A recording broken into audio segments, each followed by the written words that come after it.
मराठी, ते धडक ते धडक. सांगता येईना आणि सहनही होईना, शौचा वाटे रक्तस्राव, वेदना, वारंवार शौचास होणे हा मूळव्याध तर नाही ना? मिळवा कायमचा आराम, तोही एका दिवसात, वेदना रहित, विना टाका.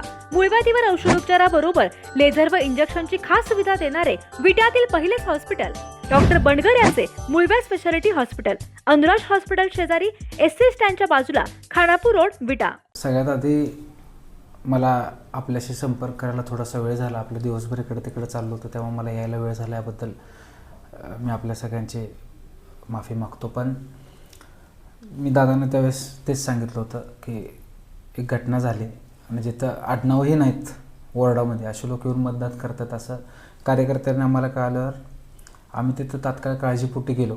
आमचा वाद काय कुठल्या व्यक्तीविरोधात नव्हता किंवा कुठल्या पक्षाविरोधात नव्हता.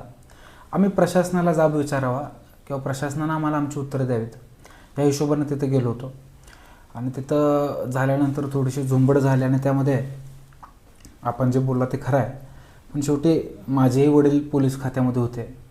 त्या काठीच्या आणि मारणाऱ्या हातांच्या मर्यादा मलासुद्धा माहिती आहेत. बऱ्याचदा त्यांना दोषी धरलं जातं, पण दोषी आदेश असतात.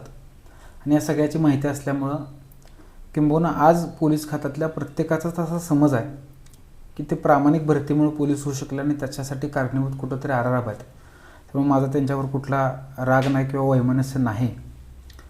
पण एक संदेश मात्र या निमित्तानं स्पष्ट मला सगळ्यांनाच द्यायला लागेल की जर आमच्या कार्यकर्त्यांच्या वाट्याला काट्या आणि दगडच येणार असतील तर येणाऱ्या काळामध्ये त्या स्वीकारण्याचं काम पहिला आराराबांचं कुटुंब करेल. आम्हाला काट्या मारल्यानंतर प्रशासनालासुद्धा किंवा विरोधकांनासुद्धा आमच्या कार्यकर्त्यांना हात लावता येईल हा संदेश मात्र नाईलाज असतो मला द्यावाच लागेल. जिओ मराठी, ते धडक ते धडक.